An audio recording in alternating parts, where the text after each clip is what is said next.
aja mulai eh, eh, eh, kuliah kita hari ini. Bismillahirrahmanirrahim. Assalamualaikum warahmatullahi wabarakatuh. Waalaikumsalam Waalaikumsalam warahmatullahi warahmatullahi wabarakatuh. wabarakatuh. Terima kasih Bapak Ibu sekalian kelas A5 gitu tuh. Ini merupakan pertemuan terakhir Zoom kita gitu tuh dan saya tidak tahu apa semester depan nanti ketemu lagi sama saya atau tidak itu tergantung dari eh, gimana turunnya SK itu. Tapi sekali lagi saya mau mengawali pertemuan ini dengan ucapan terima kasih sudah berproses bersama dalam satu semester ini kurang lebih gitu tuh. Dan eh, sungguh saya mengapresiasi betul apa niat belajar Bapak Ibu sekalian bersama di kelas saya dan mungkin kisi-kisinya nanti bisa saya sepil sekarang sebagian dan juga nanti bisa saya taruh di damel di minggu depan. Karena baru UAS tuh tanggal berapa sih, Bapak Ibu? Pertengahan kan belum ada jadwalnya ya. Perkiraan tanggal 20-an kayaknya, Bu. Ya oke, tanggal 20-an kan berarti minggu depan tuh masih masih harus mengisi di damel. Mungkin saya akan mengisi beberapa poin-poin tentang ulasan sekilas lah mungkin materi atau apa. Tapi hari ini juga akan saya sepil apa ya kayak penajaman saja sih sebenarnya terkait soal bimbingan konseling. Setelah itu baru saya kasih apa pointer pentingnya yang nanti buat UAS gitu tuh. Soal UASnya mau pilihan ganda atau isai. Tapi kayaknya kalau pilihan ganda itu nggak lucu ya gitu tuh. Jadi saya lebih senang isai. Rangkum saja, Bu. Amar Dari pertemuan satu ke dua gitu. Atau pertemuan satu, pertemuan satu sampai pertemuan semuanya. ya boleh lah. Lebih enak kayaknya. Iya. Daripada bikin karya ilmiah atau apa itu malah susah. Saya nggak akan meminta Bapak Ibu untuk membuat karya ilmiah karena kemarin kan sudah melakukan review jurnal ya, udah review jurnal itu udah menurut saya sudah penting lah yang observasi. Saya juga tidak memberikan tugas itu kembali. Yang penting salah satu dari CPMK atau capaian pembelajaran adalah Bapak Ibu melakukan review jurnal. Itu aja sih bagi saya udah udah cukup gitu. Mungkin sebelumnya saya mau menajamkan dulu sebelum saya memberikan beberapa opsi dan mungkin nggak lama ya, nggak akan lama sih gitu tuh. Jadi eh, sayang sekali kalau nggak masuk hari ini sudah tidak bertemu saya lagi dalam dunia maya ini. Pede banget nih saya ini. Bentar ya, Pak Ansori, saya sudah bisa share screen ya. Semester depan kita ketemu lagi, Bu. Ini Amin, amin. Amin. Nanti kita ajukan proposalnya. dikasih Bapak Ibu, karena kurikulumnya yang dipakai di semester kemarin masih kurikulum Merdeka ya, Pak Menteri yang lama gitu. Jadi ini dari tim kolaborasi para dosen BK, kemudian masih menggunakan modul yang apa panduan yang kemarin gitu tuh. Ini terkait soal pertemuan kita hari ini bagaimana bimbingan konseling kemudian menjadi apa ya guidance di dalam setiap mungkin ya proses pembelajaran atau apapun gitu tuh terutama soal kurikulum merdeka. Nah, dalam mata kuliah bimbingan konseling juga sama gitu dikaitkan dengan bagaimana bimbingan konseling dengan kurikulum merdeka ini. Apa sih peran ini saya menajamkan ulang ya sebenarnya ini udah di awal apa peran bimbingan konseling dalam satuan pendidikan yang mungkin Bapak Ibu juga eh, apa ya ada di sekolah. Kira-kira apa sih apa perannya bimbingan konseling dalam satuan pendidikan menurut Bapak Ibu?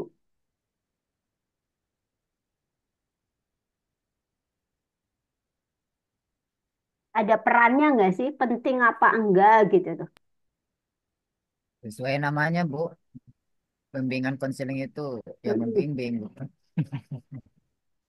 Ya, Penting, Ter- Bu. penting ya. Kenapa penting, Pak? Ya, kan kan di sekolah kan apa ya? eh, Anak-anak kan tidak sama. Ada yang suka ngebully gitu. Cara kita mendidiknya untuk tidak seperti itu ya menggunakan bimbingan konseling ini. Ya betul, karena anak kita kan beragam karakter ya. Jadi pendekatannya pun akan berbeda. Kalau kita mengajar dua kelas, bahkan satu kelas pun pendekatannya akan berbeda satu dengan anak yang lain. Apalagi misalnya saya mengajar di kelas online dengan kelas offline itu pasti pendekatan dan strategi model pembelajarannya akan berbeda. Siapa yang saya hadapi, bagaimana audiensnya itu akan berbeda. Tidak bisa kita generalisir sesuatu itu dengan menggunakan satu pendekatan gitu tuh. Itu itu pentingnya itu ya Kak. Dan karena juga banyaknya yang mungkin gitu tuh tidak banyak mungkin tenaga pendidik yang paham soal pentingnya peran bimbingan konseling kita semua sebagai pengajar, pendidik gitu tuh itu kemudian apa sih ada banyak kasus, ada banyak anak-anak kita yang sebenarnya membutuhkan peran kita semua untuk menjadi teman, untuk menjadi sahabat, teman dengar gitu tuh itu tuh lupa gitu tuh. Akhirnya kemudian mereka banyak kemudian mengalami kegagalan dalam kemudian menyelesaikan beberapa hal di dalam hidupnya gitu tuh. Karena titik struggle-nya, titik daya lentingnya setiap anak-anak kita itu berbeda-beda. Jadi mungkin kita yang manusia dewasa yang bisa survive hari ini gitu tuh, itu adalah apa ya orang-orang yang hebat yang mungkin sama Allah tadi gitu diberikan jalan, dibukakan apa sih jalan pikirnya untuk bisa melalui setiap persoalan di dalam hidupnya gitu tuh. Tapi ada banyak anak-anak kita yang mungkin ya karena banyak faktor, banyak persoalan dan lain hal tidak ada ruang untuk mereka kemudian mengungkapkan bercerita akhirnya gitu. Mungkin Bapak Ibu sudah melihat beberapa kasus gitu tuh. Yang terbaru itu kasus bullying yang di Subang gitu yang anaknya sampai meninggal. Lalu kemudian bagaimana kasus anak membunuh bapak, nenek dan bahkan ibunya yang nyaris meninggal. Itu kan ada satu persoalan. Ada PR kita semua sebenarnya. Ini juga menjadi refleksi saya gitu tuh. Ini tuh ada apa gitu tuh. Dan jadi mata kuliah ini tuh menjadi bagi saya sebagai apa sih orang yang kemudian mengampu dan belajar bersama dengan Bapak Ibu itu seperti saya berefleksi kembali gitu tuh. Jujur saja saya merasa berefleksi kembali. Ini kenapa begini? Kenapa semakin banyak anak-anak kita gitu tuh. Bahkan kemarin ketika saya ngisi sosialisasi tentang kekerasan terhadap anak di satu kecamatan di Cirebon, itu ada salah satu penyuluh BKKBN yang cerita bahwa ada anak SD yang kemudian dia melakukan kekerasan seksual laki-laki kepada teman-teman laki-lakinya. Dan itu anak-anak yang menjadi korban itu ada 5 orang. Gitu. Dan ternyata ketika kemudian didengarkan di ini ternyata si anak ini yang kemudian menjadi pelaku itu adalah dia adalah korban dari kekerasan seksual yang dia lakukan oleh orang dewasa sebelumnya gitu.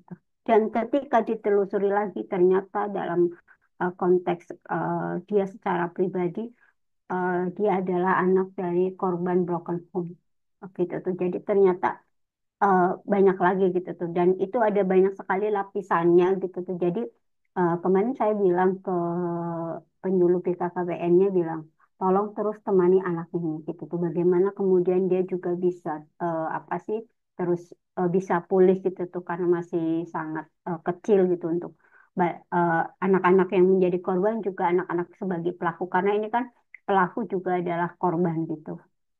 Jadi dua-duanya. Jadi sebegitu mengenaskannya gitu tuh banyak sekali anak-anak kita yang kemudian tadi gitu tuh secara mental butuh ditemani. Bahkan untuk bercerita aja itu misalnya si anak ini yang menjadi pelaku gitu tuh. Itu sebelumnya ketika dia mengalami menjadi korban sebelumnya itu nggak ada.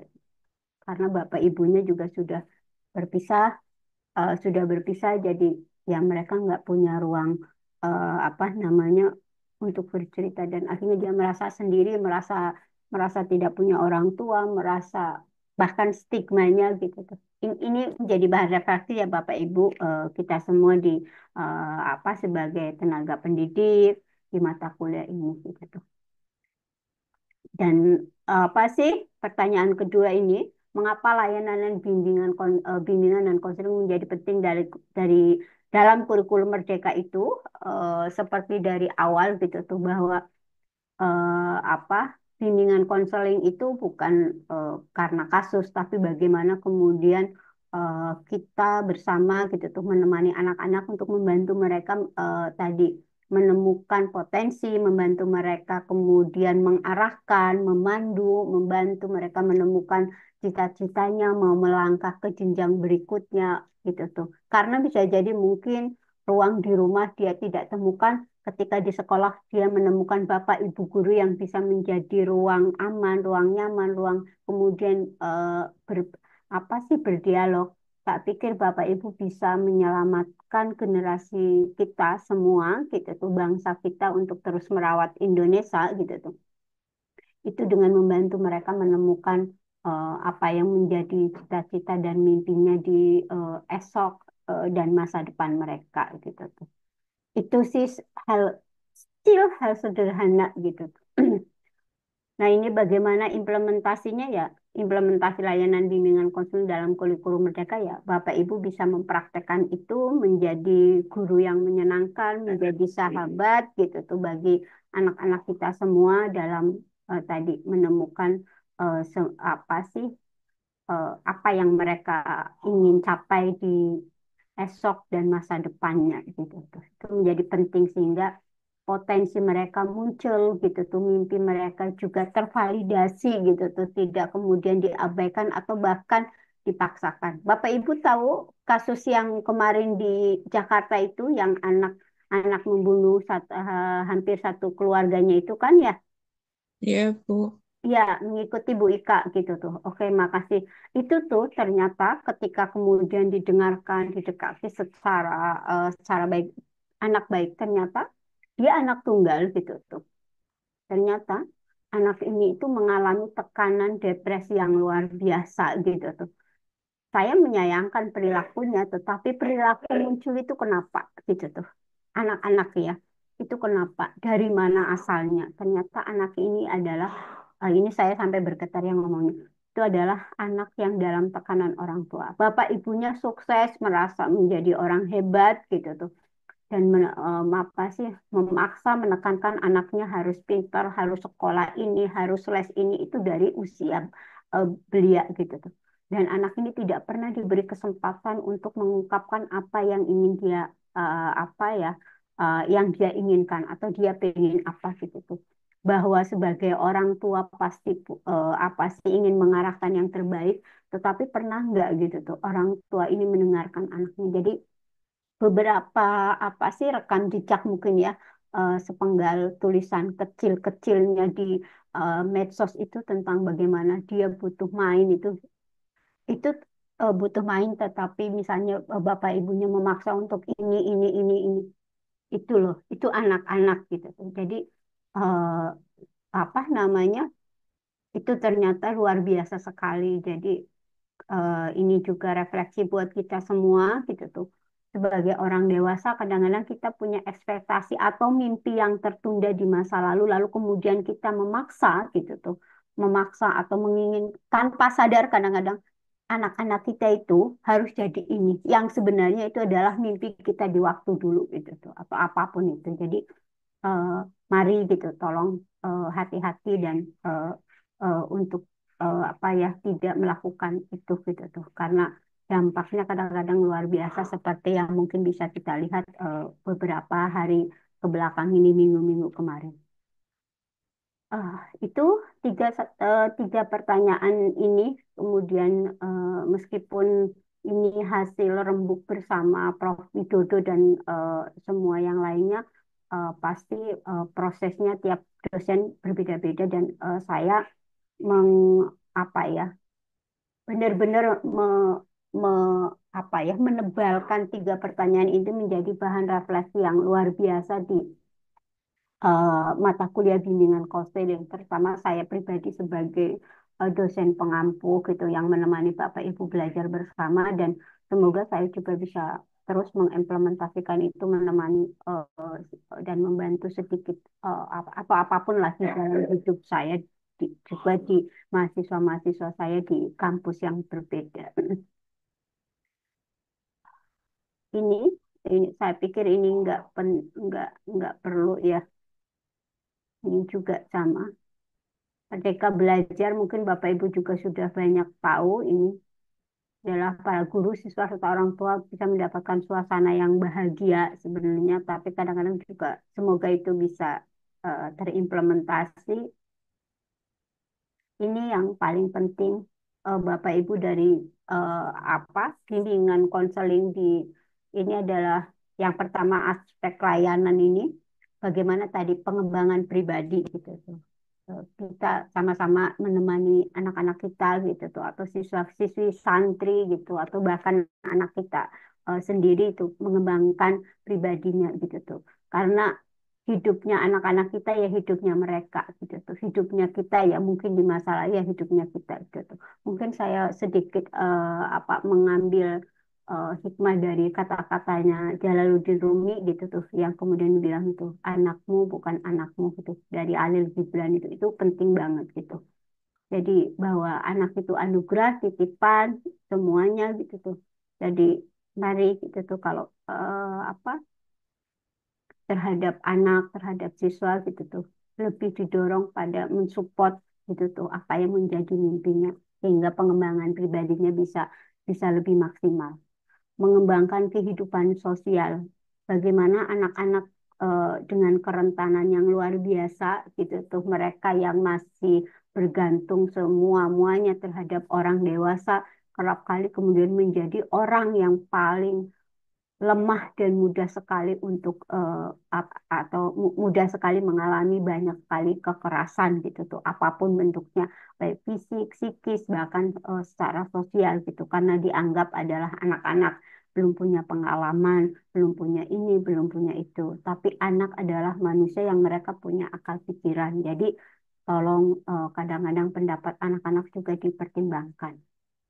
Kemudian aspek layanan yang ketiga adalah mengembangkan kemampuan belajar gitu tuh. Saat kita semua memiliki beragam karakter keunikan anak-anak kita gitu tuh. eh, Baiknya kita tidak dan saya tidak menganjurkan untuk kemudian kita itu membeda-bedakan si A, si B, si C atau bahkan anak kita. Setiap anak itu adalah fitrah, setiap anak itu mereka punya keunikannya, satu dengan yang lain gitu punya potensinya masing-masing jangan dibanding-bandingkan. Dibanding-bandingkan itu mungkin Bapak Ibu juga pernah punya pengalaman itu rasanya tidak enak gitu tuh dan mereka pasti akan mengalami eh,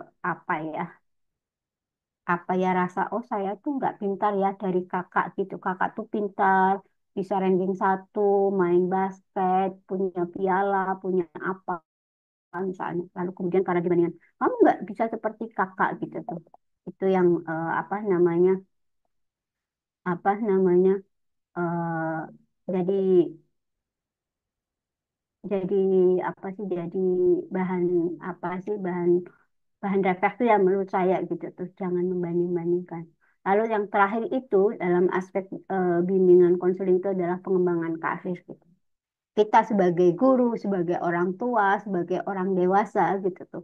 Saat kemudian apa sih eh, menemani mereka coba deh gitu tuh. Lebih banyak menggali gitu tuh.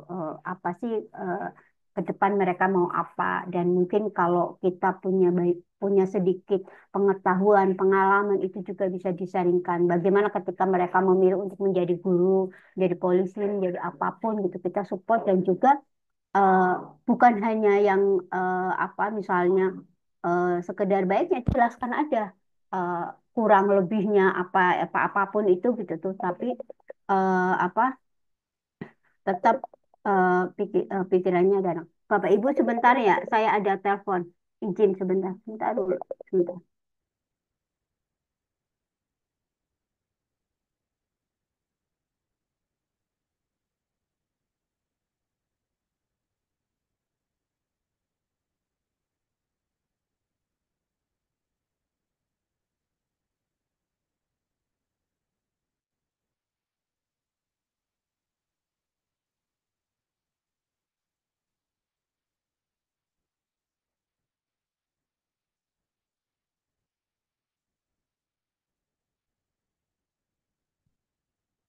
Oke, Bapak Ibu, eh oke, ini jadi kok yang kebuka ini. Oke, oke, itu empat aspek layanan di dalam bimbingan konseling. Oke, tidak perlu.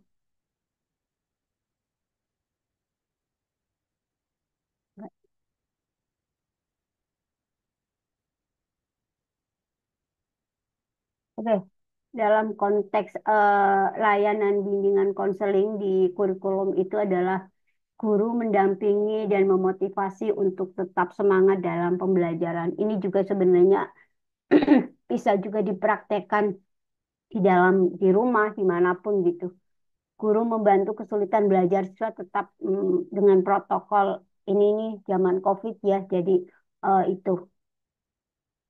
Ini strategi layanan bimbingan konseling Bapak Ibu, inovasi layanan konseling karena apa namanya? Ini suara saya terdengar ya Bapak Ibu. Terdengar, Bu. Oke, Jelas.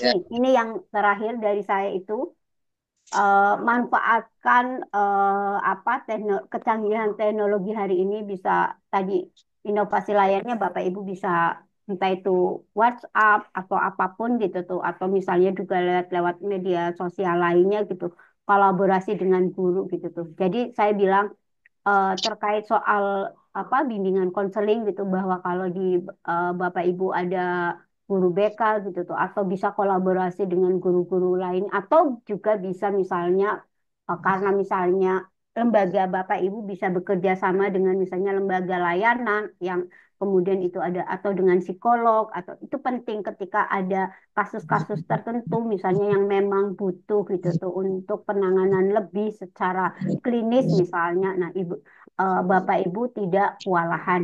Media online juga bisa dimanfaatkan. Anak-anak bisa dibimbing, diarahkan menggunakan media online itu dengan lebih bijak, lebih arif bahwa semua bisa diakses secara teknologi.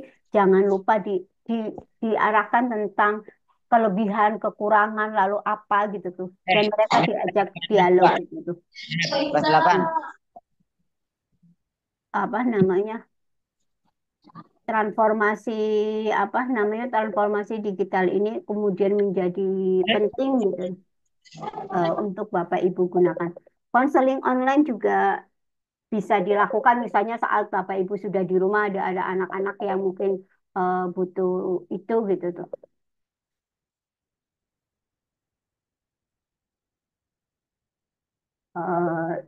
Itu apa namanya kurang lebihnya Bapak Ibu sekalian ini ada Zoom gitu tuh apapun itu gitu silakan. Bentar Bapak Ibu sebentar ini ada sesuatu.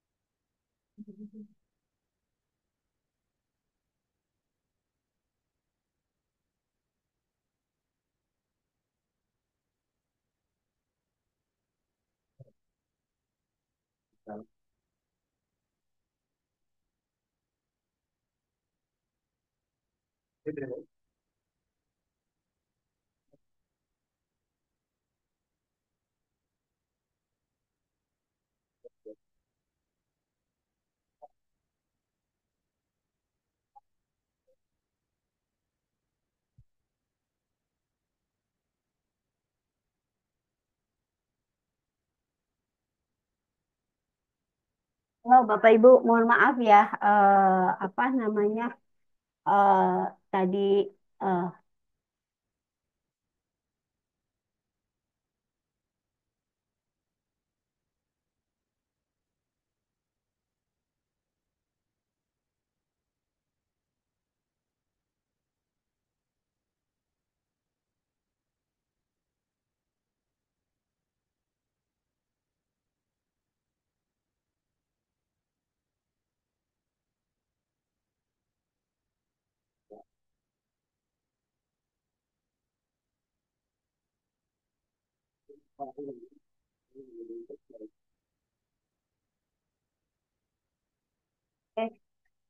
eh, Eh, Bapak Ibu, saya pikir itu ya tambahan dari saya gitu tuh.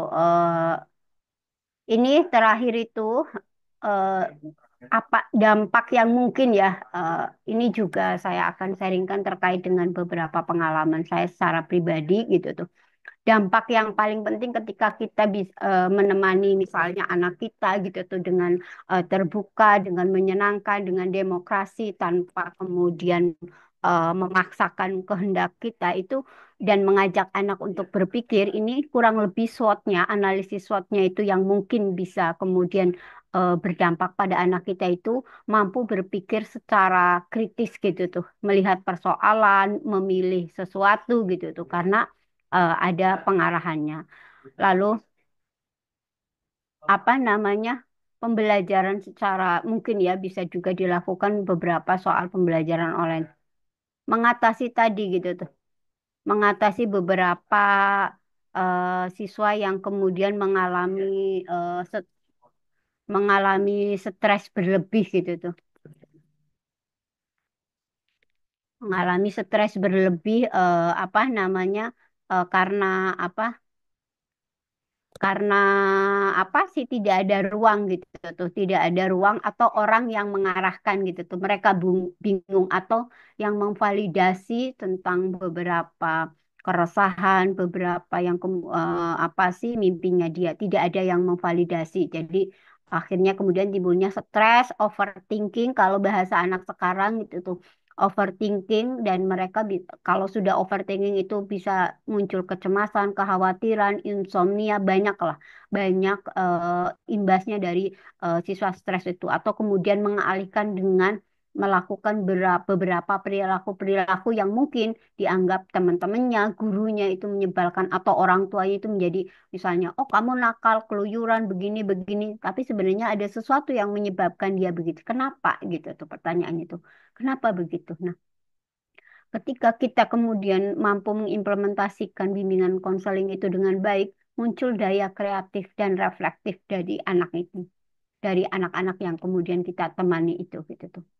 Dari critical thinking ini kemudian sampai muncul ini. Dan sepengalaman saya gitu tuh, di luar saya mengajar, itu karena saya menemani beberapa selama 6 tahun ini di lembaga di luar saya di kampus itu gitu menemani beberapa orang-orang yang mengalami kekerasan eh, seksual baik itu mahasiswa maupun itu kemudian ketika saya menemani itu akhirnya kemudian mereka menemukan titik balik daya lentingnya menemukan kemudian oh iya ya gitu tuh bahwa pengalaman yang dia alami itu dia tidak inginkan sama sekali dan itu bukan salahnya saya dan muncul daya kreatif ini dan ada kurang lebih sekitar selama 5 tahun ini ada sekitar ratusan yang kemudian itu pak mahasiswa gitu tuh atau anak atau bahkan juga orang dewasa gitu tuh yang bukan mahasiswa itu kemudian dia menemukan makna baru di hidupnya gitu tuh itu yang kemudian paling penting di dalam proses ini adalah bagaimana tadi gitu tuh. Kalau soal penderitaan atau kekerasan yang dialami gitu tuh. Oke, ini ada banyak lah tidak perlu saya ada critical thinking itu kemudian muncul banyak apa sih ada refleksi ada identifikasi gitu tuh kenapa saya begini gitu tuh analisisnya mungkin dia bisa berpikir gitu siswa kreatif dia memunculkan banyak apa daya intelektualnya hasilnya lebih kreatif anak-anak jadi lebih mau mau belajar apa sih yang bisa dilakukan oke itu Bapak Ibu, semoga penajaman mata kuliah bimbingan konseling di Sinkronus hari ini bisa memberi apa ya daya reflektif untuk kita semua gitu tuh nanti ketika di sekolah Bapak Ibu masing-masing. Oke, itu dari saya. Terima kasih sekali lagi sudah mau berproses bersama. Nanti untuk kisi-kisi bisa saya bisa saya taruh di pertemuan minggu depan gitu tuh beberapa poin-poin yang saya akan taruh di Damai. Itu Bapak Ibu silakan barangkali ada yang mau sharing atau apapun gitu tuh terkait apa sih mata kuliah bimbingan konseling, bahkan saran masukan itu juga penting sekali eh, buat saya secara pribadi sebagai orang yang menemani Bapak Ibu selama ini. Saya mohon dimaafkan ya barangkali selama 1 semester ini tuh banyak hal-hal yang tidak baik, baik itu sikap, perilaku atau apapun itu. Tapi saya niatkan untuk belajar dan berproses bersama. Monggo. Kasih Bu dosen. Mm-mm. Maaf, Bu, baru masuk. Hmm. Terima kasih, Bu. Ya, silakan Bapak Ibu siapa yang mau memulai refleksi apa sih yang dirasakan selama mata kuliah bimbingan konseling? Ada nggak sesuatu yang kemudian mungkin dirasakan baru atau apapun kemudian bisa sedikit bermanfaat buat Bapak Ibu baik itu praktek di sekolah ataupun di dalam rumah. Oke, ini ada Pak Umri. Silakan Pak. Assalamualaikum warahmatullahi wabarakatuh. Waalaikumsalam. Maaf Bu dosen, sedikit mungkin pertanyaan ini pertanyaan apa namanya terlambat, tapi setidaknya Assalamualaikum. bukan mimpi yang tertunda gitu Bu dosen. Sebetulnya pertanyaan ini cukup saya berikan ke teman-teman, tapi saya buka hari ini. Bagaimana aplikasinya atau apa namanya? Adakah sebuah wadah? Saya ini mengajar di MI gitu. Bimbingan konseling untuk setingkat SDMI gitu Bu. Jadi selama ini belum belum ada wadah khusus gitu di sekolah saya. Mungkin di sekolah lain yang mungkin Bu Umi sudah ada gitu ya, yang udah bonafit. Terus yang kedua, apakah mahasiswa-mahasiswa seperti kami ini masih perlu untuk bimbingan konseling maksudnya gitu? Atau seperti apa bentuknya bimbingan konseling untuk sekelas mahasiswa seperti kami ini? Terima kasih. Mudah-mudahan dimengerti. Assalamualaikum. Waalaikumsalam warahmatullahi wabarakatuh. Terima kasih Pak Kiai. Silakan Bapak Ibu ada yang mau merespon tadi gitu tuh pertanyaan dari Pak Kiai Umri.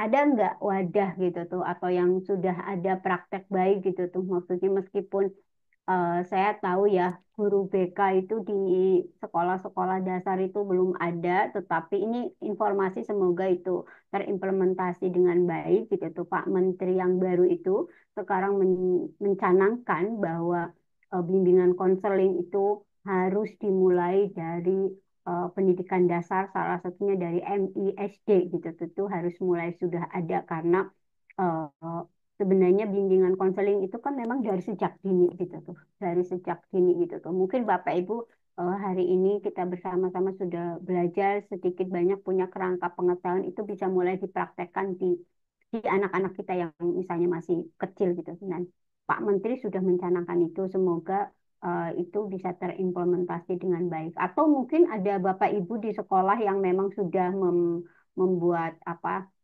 ada guru BK atau kalaupun bukan guru BK gitu tuh juga sebenarnya sudah mempraktekkan gitu tuh.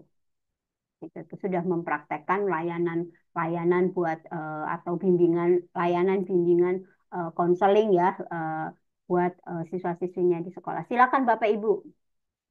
Saya percaya Bapak Ibu punya pengalaman itu. Ayo silakan Bu Umi. Siapa lagi? Pak Ansori, Pak Yai Sehu, Bu Nur Hasanah, monggo. Baru bisa masuk Bu, maaf ya terlambat.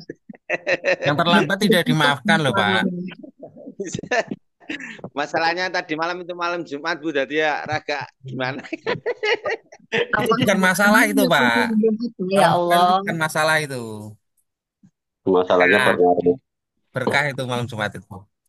Silakan. Kenapa malam Jumat dipermasalahkan sih? Pertanyaannya tadi apa ya Bu ya? Maaf tadi agak putus-putus suaranya. Oke, Ini belum mandi ngapain ini? pertanyaannya itu, adakah apa sih kayak semacam lembaga atau wadah gitu tuh di mungkin di sekolah MI, karena kebetulan Pak Yai Umri itu ngajarnya di MI ya Pak Yai gitu tuh. Jadi apa namanya ada nggak sih gitu tuh wadah itu yang atau sudah mempraktekkan semacam bimbingan konseling di sekolah Bapak Ibu yang tadi mungkin yang di MI, di SD gitu gitu. Silakan. Bu Nur Hasana ngajarnya di MI, SD, Di MTS, Bu, kalau saya. MTS. Oke, oke. Silakan. Sudah mempraktekkan itu, Bu? Cukup lumayan, Bu. Mhm. Kalau di Lumayan saya banyak. kayaknya nggak bisa, Bu, karena saya ngajarnya di madrasah atau madin kelas sore. Sulit Iya, sekali. betul sekali. Tapi ada nggak Pak pengalaman kemudian misalnya anak-anak yang kemudian mungkin ya gitu tuh dia bercerita atau kemudian eh, atau Pak Ansori kemudian menemani mereka misalnya karena melihat misalnya perilaku atau gelagat pokok anak-anak anak ini kok biasanya aktif diem atau apapun kayak gitu tuh. Pernah nggak ada pengalaman itu? Kalau saya sendiri belum. Biasanya kalau ada siswa yang Putri, kamu mah di agak sana. bermasalah, itu langsung dipanggil sama kepala sekolahnya. Itu nanti biasanya untuk untuk seragam, untuk waktu, kadang kan ada yang telat, itu langsung dipanggil ke kantor gitu. Tapi besoknya disiplin lagi, nanti gitu lagi gitu. Ya, nah itu bisa ini Pak, bisa diajak ngobrol gitu tuh, bisa diajak ngobrol gitu Eh, tuh. Bisa diajak ngobrol. Mungkin kalau dipanggil kepala sekolah kan eh, apa ya, jadi relasinya jadi lebih takut kan atau ya misalnya apa takut. gitu gitu tuh. Coba dia dengan pendekatan-pendekatan yang lebih lebih humanis ya gitu kan. Kita kan ada banyak pendekatan nih di bimbingan Karena konseling. karena di Madin itu kan sekolah non formal, Bu. Jadi Mm, beda dengan sekolah formal. Kalau mm, non formal tuh kan kayak penting nggak penting ya. mm. Kadang kepedulian orang tua juga kurang. Ya, Anak itu gimana sudah waktunya ini berangkat sekolah nggak dioyak-oyak, nggak disuruh mandi apa gitu. Makanya kan kadang sering telatnya itu anak-anak. Untuk mm, hafalan juga Waduh, kalau di Madin kan sering ada hafalan. iya. Hafalan azom itu. pantesan Anti ini anti BK wajahnya Pak ya, kayak kekasih Madin. tak dianggap ini. Ya kalau Pak Omri sudah kiai luar negeri itu, udah keren. Tapi kalau saya yang pengalaman BK itu kan kalau pagi saya juga tugas sebagai operator di SMA ya Bu. Mm, mm, mm. Kalau di SMA kami yang itu memang benar-benar diterapkan sekali. Karena kan untuk tingkat kenakalan dan kedisiplinan untuk kelas SMA itu sangat luar biasa. Apalagi kalau menjelang tes gini. Wah, itu rame itu. Apalagi Pak Daniel masih nom banget. Weh, Iya, tambah iya. gitu loh. Yoga, kan gak masalah nome. Itu kan fenomena dari apa, banyak teman-teman yang operator sekolah swasta dan negeri itu kasusnya sama. Itu untuk kedisiplinan siswa itu sudah luar biasa. Itu buat maaf. Kalau selama ini kan saya mengenalnya bully itu merendahkan seseorang. Bagaimana kalau seseorang itu nggak terlalu tinggi-tinggi amat, ditinggikan gitu. Kayak seperti nama saya Umri, itu pakai Kiai Haji itu dapat itu Pak Nail Ansor itu kerjaannya apa itu bullying juga itu Bu. Loh, kan memang Pak Omri sudah haji, pernah ngisi pengajian, kan sudah kiai. Kalau sudah sering ngisi pengajian tuh kiai, sudah pantas itu. Itu nggak bully itu. Kiai, kiai, kiai. Iya, Iya, iya, iya, iya. Baca. Bulinya tingkat atas berarti itu Pak. iya. Kecuali kalau Pak Suri itu dikasih kiai haji itu nanti saya bully itu. Kurang pas. Oke, makasih. Nah, Ini ibu-ibu ada yang mau mencoba sharing atau yang lainnya, bapak ibu lainnya? Ada sedikit mungkin ya, Bu, ya, kalau Ya, dari saya. mm-mm. Bu dosen, itu kalau kalau sama anak-anak itu biasa ngasih pembelajaran praktek itu termasuk bimbingan konseling bukan? Ya, jadi saya mau bilang jangan kita mungkin ya baiknya tidak kemudian menganggap bahwa bimbingan konseling itu sebagai sesuatu yang formal gitu tuh. Formal harus apa, harus sambil apa enggak. Kadang-kadang sambil praktek, terus kemudian ada sesuatu yang mereka kemudian sharingkan, dia obrol, itu juga bagian dari kemudian bimbingan konseling gitu. Eh, Segala pengetahuan yang mungkin ya kita pelajari bersama Bapak Ibu gitu tuh. Saya sih selalu, saya secara pribadi saya tidak ingin mencontohkan orang lain gitu tuh. Saya mempraktek. Jadi lebih fleksibel gitu tuh. Tidak kemudian saklek, oh ini tuh harus enggak gitu tuh. Senyaman mungkin, sesantai mungkin, bisa sambil pas istirahat, lalu kemudian kita sama-sama makan di kantin, ada siswa-siswi gitu yang kemudian tiba-tiba dia ngobrol gitu, itu juga bagian itu. Nah, nanti setelah itu jika memang butuh apa ya kemudian untuk didengarkan ceritanya lebih lebih luas gitu tuh ya itu bisa gitu tuh di lain waktu gitu tapi ya itu biasanya tergantung ya setiap anak itu kayak gimana karakternya jadi eh, entah itu sambil praktek entah itu sambil apa namanya apa pas jam istirahat di apa di taman gitu atau di apa kemudian kita lagi duduk anak-anak pada datang terus ngobrol ya udah itu juga sama jadi nggak kemudian oh ini harus datang ke kantor, lalu kemudian begini, begini. Enggak lah. Gitu. Sefleksibel mungkin gitu tuh. Justru Iya, anak-anak mantap. biasanya, anak-anak itu biasanya lebih senang itu sesuatu yang enggak formal-formal banget gitu tuh. Jadi keluar semua tuh. Unek-uneknya sesuatu yang dipendam itu biasanya lebih lebih lebih banyak keluar dibanding misalnya, nah datang ke kantor ya atau nanti di kantor apa biasanya jadi nggak keluar gitu tuh. Apalagi kalau misalnya anak-anak yang kemudian dianggap sebagai anak nakal lah, sebagai cap-cap itu cap atau label ya penamaan terhadap anak yang mungkin aktif banget di kelas gitu, suka misalnya dia usil gitu tuh karena kelebihan hormon itu dia suka ngusilin temannya itu kemudian kerap kali dicapin kan, anak nakal itu ini mari gitu tuh, mari mari belajar untuk tidak mudah melabeli anak gitu tuh atau apapun gitu tuh. Gitu. Nah, karena Waduh, kalau berarti kalau iya. label itu kayak nempel gitu, misalnya gitu. Misalnya, mohon maaf misalnya saya lah misalnya. Saya disebut misalnya, oh Asih itu anak nakal gitu tuh. Suka usil gitu tuh. Nggak ngerjain tugas, suka nyontek gitu tuh. Gitu tuh. Atau misalnya kalau di kelas itu ribut sendiri gitu. Terus Mirip biasanya kan Audi. dicap gitu tuh, dicap atau dibilangin sama teman-temannya atau bahkan kadang-kadang gurunya gitu tuh.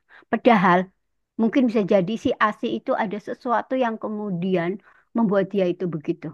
Tetapi dia kesusahan, kesulitan untuk mengungkap, tidak mudah untuk anak-anak yang kemudian apa ya menyimpan beberapa persoalan, entah itu karena pengasuhan, pengabaian orang tua, kemudian orang tua yang kemudian eh, bercerai, atau juga karena ekonomi keluarga atau apapun lah atau dia mengalami kekerasan lainnya di luar gitu tuh itu kemudian dia mengimplementasikan itu tapi dia tidak bisa mendengar jadi mari gitu tuh mari kita rubah hal-hal yang melekatkan itu melekat nggak kelihatan tapi melekat di tubuh jadi istilahnya tuh kayak menubuh tubuhnya tetap mengingat segala sesuatu yang dilekatkan sama dia ke dia oleh orang lain entah itu disebut anak nakal, anak bandel, anak apapun kayak gitu tuh. Itu dia menubuh. Kalau tidak ada yang membantunya, bisa berimbas pada beberapa peristiwa yang minggu-minggu kemarin menggembarkan banyak hal gitu tuh. Entah itu anak membunuh orang tuanya, anak melakukan apa, nah, gitu tuh. Gitu.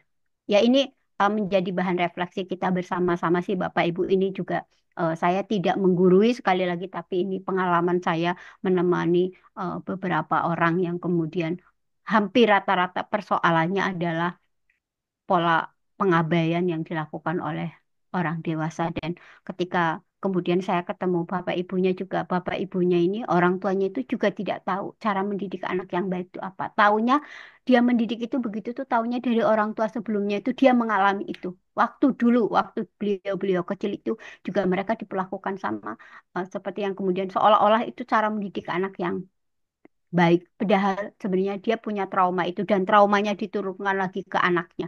Anaknya kalau tidak ada yang membantu akan diturunkan lagi ke anaknya lagi.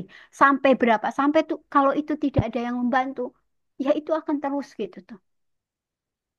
Gitu tuh. Jadi mari gitu tuh.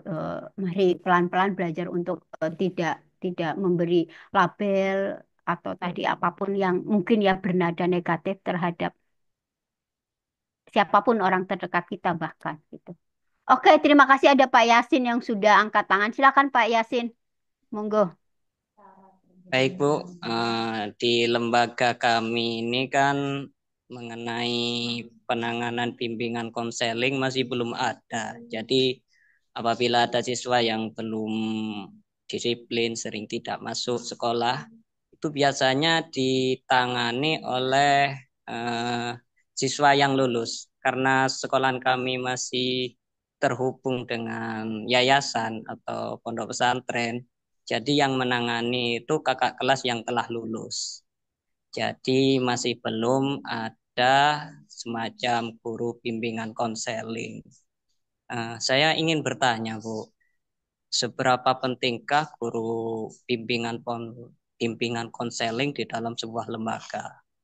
Dan pertanyaan kedua, bolehkah seorang guru yang bukan lulusan bimbingan konseling ditunjuk sebagai guru bimbingan konseling? Baik, itu saja, Bu.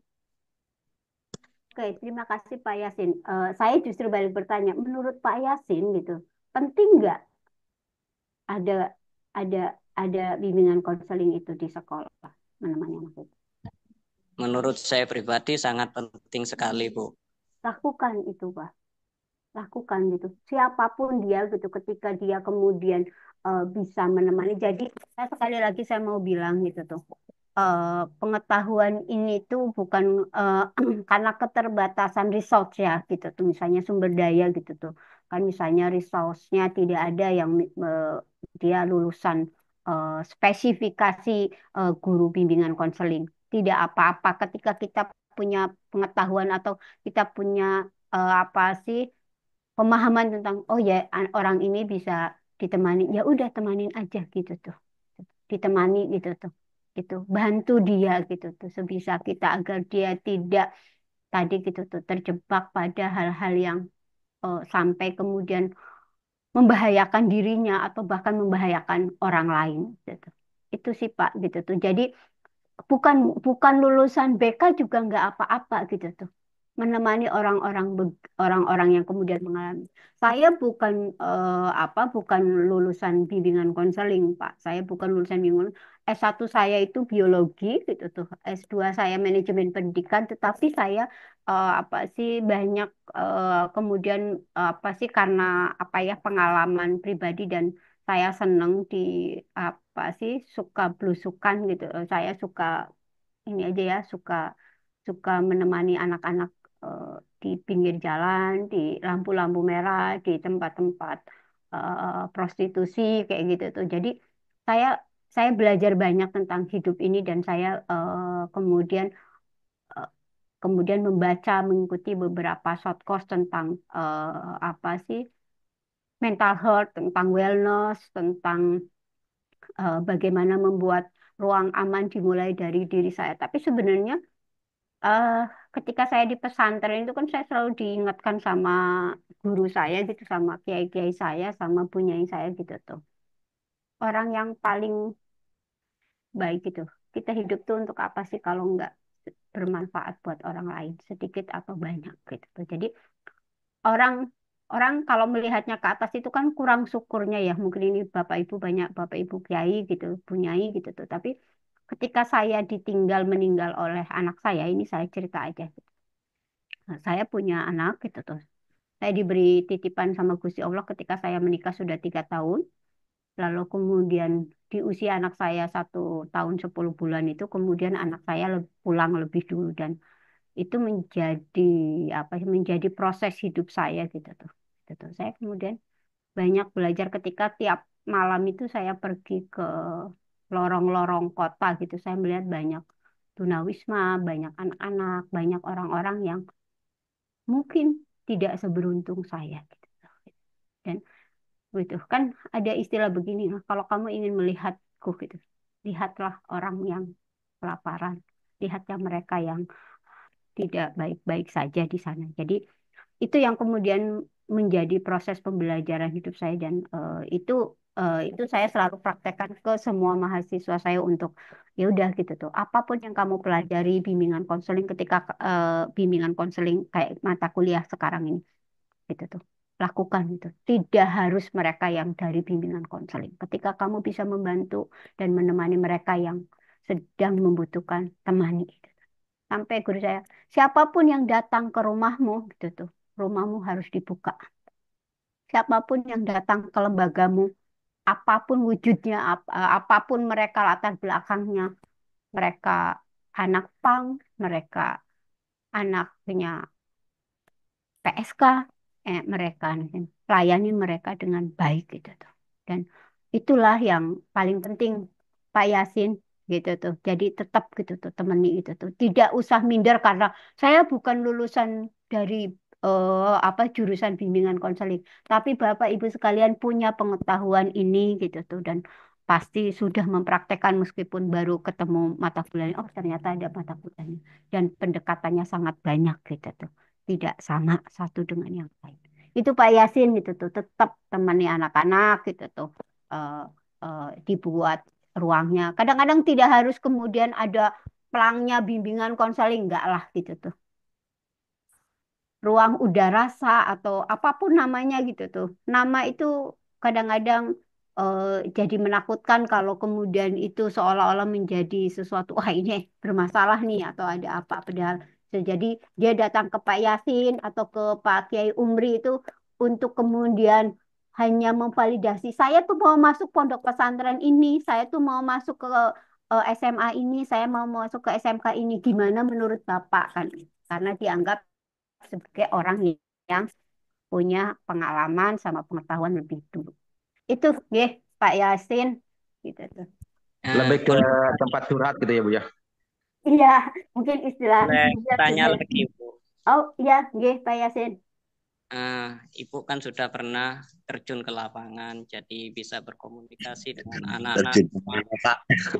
komunikasi dengan maaf yang profesinya sebagai prostitusi dan lain sebagainya. Mengenai hal itu, Ibu kan sudah memiliki pengalaman. Apakah pernah ada tindakan seperti penolakan atau mungkin mereka tidak mau ketika Ibu kasih motivasi, Bu? Mungkin bisa dikasih pendapatnya atau sharing-sharing gitu, Bu. Ya, ini mungkin saya sharing ya terkait dengan misalnya teman-teman pekerja sosial gitu tuh. Oh, ya, itu ya pasti banyak gitu. Apalagi misalnya saya berjilbab gitu tuh, saya berkerudung gitu tuh, pasti mereka nganggap enggak lah gitu tuh. Tapi ya eh, karena saya biasa aja gitu tuh, saya juga pakai baju juga yang menyesuaikan di mana tempat saya itu gitu tuh. Ya beberapa hal gitu tuh. Mereka juga sebenarnya sama sih sepengalaman. Tapi mereka takut takut kemudian langsung dibilang macam-macam lah ya gitu. Tapi saya tetap mendengarkan gitu tuh, mendengarkan mereka gitu tuh ya udah. Banyak Pak penolakan banyak. Dulu 2010 itu ketika saya eh, nemenin teman-teman jalanan Anjal itu saya juga menjadi menjadi seperti mereka gitu tuh merasakan tapi mereka juga nggak ingin tapi persoalan ekonomi persoalan yang kemudian eh, dia tidak diterima oleh orang lain karena misalnya bab ibunya PSK gitu tuh bapaknya kerjanya serabutan itu banyak coba aja deh Pak jalan terus misalnya kalau tinggal di kota ke pinggir-pinggiran kota kemana gitu tempat-tempat gitu tuh. Tapi dengerin aja gitu tuh gimana sih gitu tuh. Tapi jangan kemudian sekali datang itu langsung dengerin aja nggak bertanya dengerin aja dengerin gitu tuh. Oh bisa gitu tuh apa yang dirasakan gitu tuh ketika gimana gitu tuh. Nanti juga ada karena tidak ada pertanyaan baku atau sesuatu yang baku. Jadi saya datang ke sana itu seperti gelas kosong. Gitu. Tapi ketika kita datang turun ke mereka gitu tuh, dengan membawa banyak semua seantero jagat pengetahuan yang pernah kita dapat, itu pasti kita akan ditolak.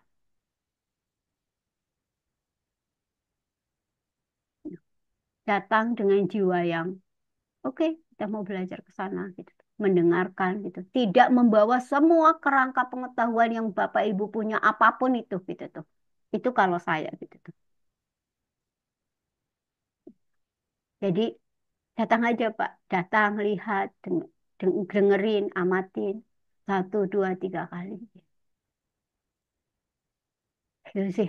Nanti ada pengalaman hidup yang bisa dirasakan sih. Tapi itu apa sih? Saya banyak belajar kok, gitu. Banyak belajar hidup yang tidak saya dapatkan di ruang-ruang pembelajaran kayak begini itu tidak saya dapatkan di ruang kelas, di mungkin di pondok pesantren dulu, di mana itu enggak. Saya dapatkan itu di kenyataan hidup, di realitas hidup yang mereka itu nggak semua siapa sih orang yang mau datang ke tempat-tempat kayak begitu. Dengerin mereka. Dengerin dari sisi kemanusiaannya, dari sisi hati yang paling dalam. Mereka pengen menjadi seperti yang lain. Tapi kadang-kadang ada banyak yang kemudian membuat mereka tidak bisa. Karena masyarakat sudah tidak menerima mereka. Mereka dianggap sebagai orang-orang kotor. Jadi mereka sedih sih sebenarnya, tapi ya oke saya bisa mengerti gitu saya bilang. Kalau itu untuk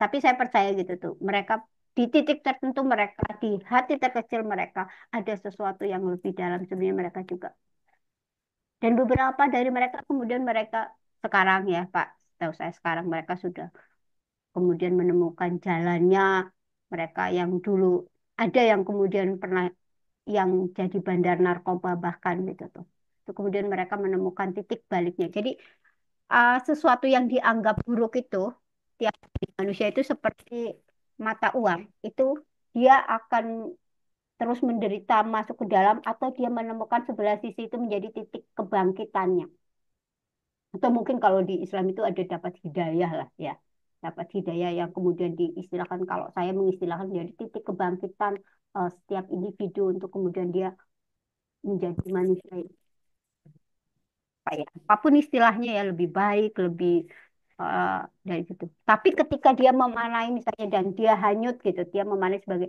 saya tuh orang yang menderita gitu segala macam karena nggak ada yang menemani dia akan hanyut ke dalam seperti sungai dan ikuti arus derasnya terus tenggelam bahkan dan banyak yang tenggelam juga ketika karena mungkin belum bertemu dengan orang-orang atau belum bertemu pada titik kebangkitan dia untuk oh iya ya, tadi mendapat hidayah itu.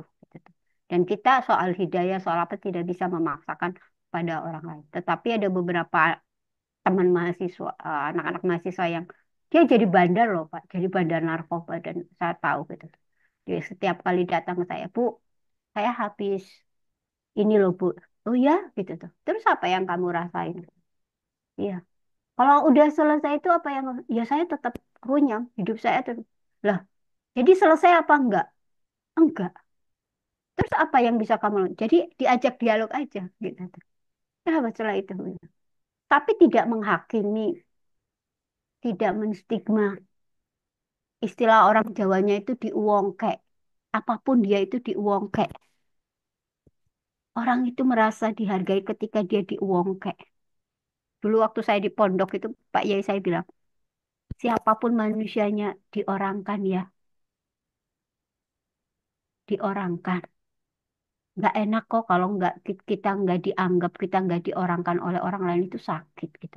Orang itu kalau diorangkan gitu tuh, itu di- dia merasa bahwa oh ada yang menerima saya dan dia mau belajar gitu tuh. Karena manusia punya akal, pikiran dan hati nurani itu yang akan tadi gitu tuh, membolak-balikan. Itu Bapak Ibu, aduh saya sudah banyak ngomong, mohon maaf ini saya tidak menggurui tapi ini sedikit pengalaman hidup saya yang memang suka bolang gitu tuh. Saya dari kecil memang suka bolang gitu tuh. Saya itu nggak mau sekolah dini ya waktu kecil terus saya minta kambing, dikasih kambing sama bapak saya satu kandang dan saya angon. Ketika saya angon itu saya banyak mendengarkan cerita hidup teman-teman saya. Nah, kemudian saya, oh nggak bisa saya kalau angon wedus dan saya nggak sekolah dunia, nggak ngaji, nggak itu. Akhirnya saya balik kemudian ngaji lagi. Nggak bisa gitu. Sayangnya. dari situ kemudian menjadi saya yang kemudian sampai hari ini tak saya masih tetap suka bolang gitu sih. Apa gitu. Makanya saya mohon maaf kalau progresnya hari ini karena minggu besok saya sudah akan ke Gunung Kidul gitu tuh, akan eh, ke desa Girimulyo di Kecamatan Panggang gitu tuh. Jadi saya nemenin warga di sana, ibu-ibu di sana di Gunung Kidul. Itu ya Bapak Ibu, semoga ada sedikit manfaat. Tapi ini saya sekali lagi mohon maaf saya tidak menggurui gitu tuh. Saya yakin Bapak Ibu punya banyak pengalaman hidup yang terkait dengan menemani banyak orang dan itulah bimbingan konseling yang sebenarnya. Terima kasih Bu. Terima Ini luar biasa motivasinya. Ya Ibu, ini Ibu itu seorang sosok wanita yang luar biasa, berani terjun tidak merasa takut itu Ibu ke Enggak, Pak. dunia-dunia seperti itu gitu. Saya nggak merasa takut, justru saya tuh pengen belajar dari mereka gitu tuh. Saya pengen tahu kenapa mereka begitu gitu tuh. Ada kenapa sih gitu. Penasaran, penasaran. Terus apa yang apa yang apa yang bisa saya pelajari gitu tuh. Mungkin juga sebenarnya ada hal-hal yang tadi gitu tuh. Akhirnya saya senang aja sih beberapa teman-teman kemudian menemukan titik baik itu teman-teman PANG, teman-teman PSK yang kemudian menemukan titik balik itu itu dia sendiri dan lewat apa ya anugerah rahmat dari Gusti Allah ya sebenarnya itu sih bukan saya. Kalau saya mah ya sekedar orang eh, suka bolang aja gitu. Pokoknya itu sekali lagi terima kasih. Nanti materinya akan saya kirim. Ada yang mau sharing atau berefleksi, memberikan saran ke saya gitu tuh, atau apapun bahkan eh, apa mengkritik saya gitu tuh juga tidak apa-apa. Silakan. Boleh perwakilan, boleh siapa aja yang mau memberikan saran. Ini Bu Yuli ngajar di mana Bu Yuli? Ya di MTS Almis Babu dengan di pesantren Al Mahmudiyah. Ya sangat bermanfaat sekali dengan materi yang Ibu jelaskan tentang bimbingan konseling. Saya sangat berterima kasih Bu dosen. Sama-sama Bu, sama-sama. Makasih. Makasih sama-sama saya juga belajar.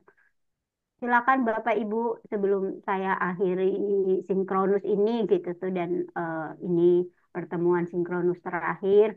Jadi nanti kalau pas foto bersama saya berharap dikeluarkan wajah semuanya sehingga saya bisa mengenali Bapak Ibu Wajah sekalian. tampan dan cantiknya. Gitu dah. Dan saya doakan sehat dan semoga bisa Amin. bertemu lagi Amin, di amin. semester Amin, depan. ya Allah. Alhamdulillah. Ya, Allah. Pak Ansori, saya minta tolong untuk di screenshot bisa. Ya, Yo Pak Ansori, monggo Pak Ansori. ayo senyumnya mana? Dibuka kameranya. Saya senyum, Bre. Gak rasa senyum. Cuacanya di sini redup. Gerimis Pak, gerimis. Bapak Ibu sekalian terima kasih banyak. Sekali lagi terima kasih sudah mau berproses bersama dengan saya. Sama-sama. Mohon maaf gitu tuh. Dan saya sekali lagi menekankan persoalan nilai tidak perlu kemudian Bapak Ibu gimana gitu tuh. Kalau merasa rajin gitu tuh. Karena dan tugasnya dikerjakan saya insya Allah gitu. Dan saya juga bisa memahami, mengerti Bapak Ibu sekalian yang sudah menjadi pahlawan-pahlawan luar biasa buat bangsa ini, menjadi guru bangsa buat anak-anak gitu tuh. Dan itu aja bagi saya. Sekali lagi terima kasih. Saya akhiri ya Bapak Ibu, nanti PPT-nya akan saya taruh di Google di Damal, Google Scholar gitu, di Damal. Ya, Bu. Terima kasih. Saya Terima kasih banyak Bu dosen sama-sama atas ilmunya selama ini yang alhamdulillah ternyata diterapkan di anak-anak juga sudah lumayan sesuai seperti itu dan saya sudah mengaplikasikan dalam keseharian. Alhamdulillah ada perubahan juga sesuai dengan teori yang selama ini Bu dosen sampaikan. Jadi nanti walaupun misal semester depan kita tidak bertemu kembali, tapi jika memang kami memerlukan konsul dengan Bu dosen, mohon dengan sangat Suaranya kok kami diperbolehkan untuk komunikasi dengan Bu dosen. Semoga Bu dosen diberikan kesehatan selalu. Mohon maaf apabila banyak kesalahan, kehilafan, mungkin ada kata-kata yang kurang berkenan, sikap yang kurang sopan dari kelas A5. Lagi mohon maaf yang sebesar-besarnya. Sama Bu Umi dan Bapak Ibu sekalian, tidak perlu sungkan jika misalnya saya sudah tidak misalnya mengampu dan Bapak Ibu memang butuh untuk konsultasi untuk apa gitu. Silakan aja WA aja gitu tuh. WA aja bisa japri ke saya misalnya ada hal-hal yang untuk dikonsultasikan. Saya Monggo. ucap kopi. kopi nanti Bu. Oke, gitu aja nih Bapak Ibu sekalian. Terima kasih. Saya akhiri gitu tuh. Wabillahi taufiq wal hidayah. Wassalamualaikum warahmatullahi wabarakatuh. Sehat-sehat semuanya. Sehat. Terima kasih Bu dosen. Assalamualaikum. Lalu Bu.